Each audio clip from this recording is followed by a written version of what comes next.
Well, the holidays are over, the days are getting shorter, it's cold outside, not the best combo. Today we have got Gabrielle Blinkley with us to talk about kind of the blues post-holiday season. Yeah, it's super common. And there's an actual name for it, right? Yes, yep, seasonal affective disorder, or SAD, which is kind of ironic. Oh, okay. Yeah, okay, yeah. But yes, it's when your body reacts and responds to those shorter days, you know, the holidays being over, you're not really looking forward to anything as much. And then it's just the inability of seeing the sun. The lack of sun can be really that makes a lot difficult. of sense. Okay, so if somebody's going, this feels familiar, what are some of maybe the most common symptoms here? Yeah, so increased depression and anxiety, you're isolating more, you're less motivated to engage in activities that you enjoy, less social, things like that. Yeah. And then some of the more intense symptoms are increased substance use,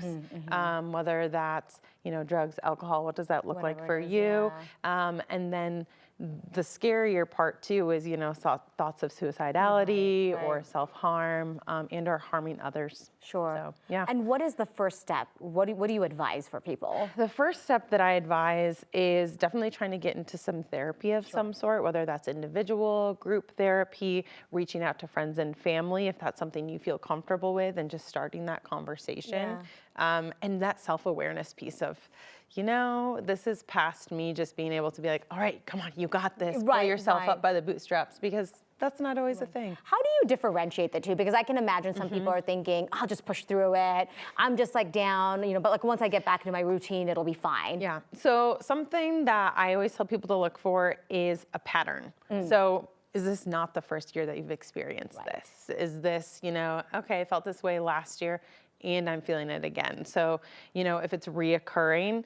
And then also I think about the holidays and how for some people it brought a lot of joy. For some people, expectations were not met. Yes. And so is it getting past the point of, you know, that family member was really difficult to deal with, but I can move into my day-to-day? Are you ruminating and kind of spiraling? Got it. You know, I think a lot of people also, when they hear therapy, they're like, yeah, I want to do it. I don't know where to turn to make that happen. Absolutely. So that's a great question. I think part of it's a good Google search. There's so many places to get involved. You know, I think of, you know, Sondermind or BetterHelp or Psychology Today. There's so many people on there, or therapy sites to start with.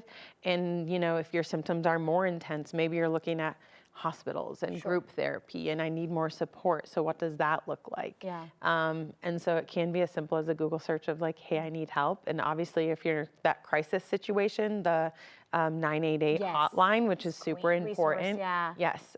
So they just recently kind of are rolling that out as the new suicide hotline all across the world. So it's phenomenal. We also have the Colorado Crisis Line that's available 24/7. I think it's really important what you said about just Googling, because it's not like you have to have like the first match be like this epic like relationship with a therapist. It's okay if it doesn't work out. Absolutely. Right? You have options. I tell my patients that therapists are like trying on pairs of shoes. They don't fit everyone. And when you move on to the next, we're not offended, because I'd rather you have the best fit for yourself than, you know, feel like you're stuck with someone that's not meeting your needs. But also if you've just started that conversation, maybe that first therapist can help you figure out what is going to be the right fit for you. And a good therapist will help you kind of dig into that and determine, okay, what type of therapy do you need? Are we simple talk therapy? Do we need something more intense? And so they can help guide you, because the mental health system can be really daunting. And so kind of dipping your toe in, finding the right person to guide you through can be helpful. Well, thank you so much for coming by and chatting about what I think is resonating with a lot of people this morning. Absolutely. So we appreciate it.